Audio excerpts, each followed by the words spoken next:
Welcome to Headline Hunting. I'm your host, Joe Ferrara, and joined as always by John Morgan, who today is racking up those air miles. Again, he is at Mexico City. John, what's going on, my man? Not much, man. Ready for a fantastic fight week, man. It was an incredible atmosphere the last time in Mexico. I think it's going to be great again. Yeah, we'll get to the main event momentarily, but let's kick things off with Dan Henderson and his spectacular performance on Saturday night versus Tim Boetsch. A lot of people are talking what should be next for Dan Henderson. I kind of like what Tim Kennedy said. Hey, let's put a UFC Fight for the Troops event on, or at the very least, let's call Dana White and put this fight on. What do you think? Yeah, I agree. I mean, if it's not a fight for the troops event, I still think it's a fight that makes a lot of sense. I mean, both these guys, Tim Kennedy and Dan Henderson, are kind of tough to match up. I mean, their experience, their careers. Obviously, Dan Henderson's an MMA legend, and I don't think you can just really match them up with, guys coming off The Ultimate Fighter or whatever. They're just a little too far along in their career. So, to be honest with you, I like that matchup. I would sign up for it. I think the only way I wouldn't go for it is a Vitor Belfort-Tim Kennedy matchup. Kind of sounds good to me as well. Obviously there's that little testosterone storyline. I know we're trying to move past all that stuff, but it's still there. It's still there. So I would love to see that fight. But if not, sign me up for Dan Henderson and Tim Kennedy. And what I think our own Dan Stubb called the American Weight Championship of the world, I'm down for that. Absolutely. Now, there's also the reinvigoration of Big Ben Rothwell, almost version 2.0. I mean, he takes on Matt Mitrione in spectacular fashion with that almost vice grip type of choke. And he's playing matchmaker right now. He's saying, forget about Stipe Miocic. He's already in line. What about Andrei Arlovski? I love this fight, too. I think it made a lot of sense. When Ben Rothwell suggested it at the post-fight press conference in New Orleans, immediately I kind of shook my head and said, yeah, that makes sense. I mean, why wouldn't you take a fight that originally happened in 2008 under the Affliction banner and sign it up for making second #1 contenders fight in the UFC in 2015? I mean, it sounds bizarre, but gosh, man, the resurgence of Ben Rothwell, the resurgence of Andrei Arlovski, I think right now, honestly, it's the fight that makes the most sense. So kudos to Ben Rothwell, man. That guy is getting attention, and now he's booking his own fight. Sign me up. I'm down for it. Now, talk about fights that do make sense and don't make sense. I'm still trying to figure out why the UFC put together Daniel Cormier versus Alexander Gustafsson. Money obviously comes to mind first, but do you agree with this matchup?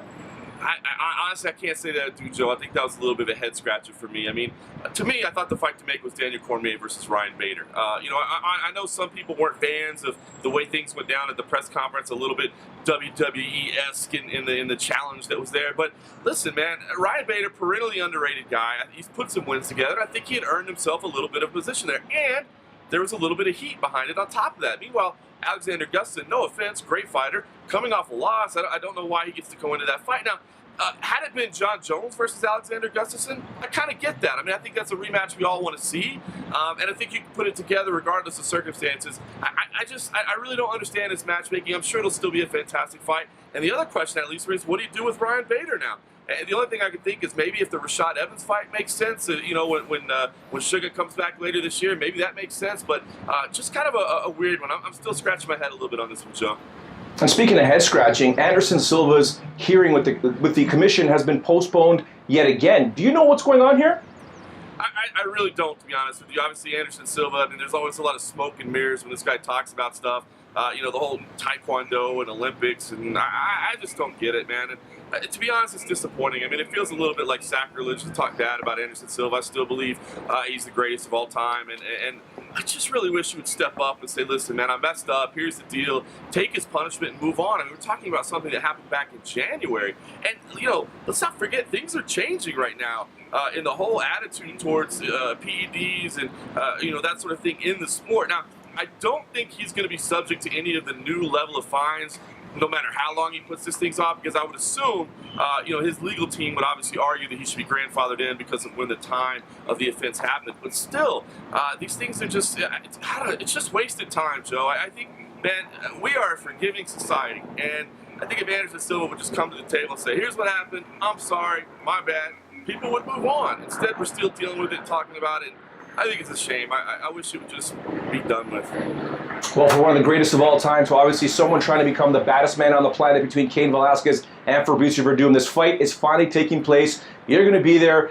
Do you think Fabricio Werdum is getting under the skin of Cain Velasquez and we could see an even more motivated champ right now?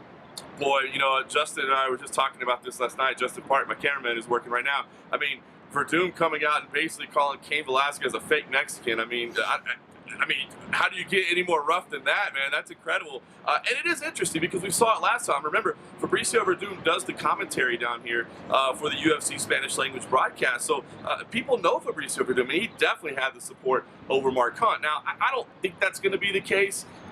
This week here in Mexico City, I think obviously they're going to support their own. Yes, Cain Velasquez was born in America, but he was born to two Mexican parents, and I think they're going to want to support their own. And let's be honest, Cain Velasquez is a beast, man, and I think they're going to want to believe in the champion. But I love this fight. I think I'm leaning towards the champ. I just think the pace that he sets, the pressure that he puts on, I think he's healthy. I believe that he's back. I got to go with him. But Fabricio Verdun, to me, is a live underdog, man. He is skilled everywhere. His jiu-jitsu, obviously, is incredible. Some of the best ever. Stand-up seems to be improving. Confidence is through the roof. And obviously, he doesn't have the cage rust to deal with as well. So really looking forward to this fight. I think it's a great heavyweight title fight, and I think it's going to be a fantastic atmosphere. I can tell you last time, the arena here is huge. It's modern. It's the people are so passionate. They love fights, and I think they're going to be on a buzz from that co-main that happens right before it between Gilbert Melendez and Eddie Alvarez. I don't see any way that place doesn't at a fever pitch after that fight. So I think it's going to be a fun fight.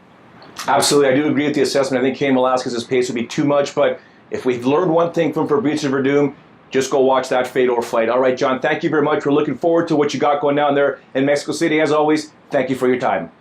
Thanks, Joe.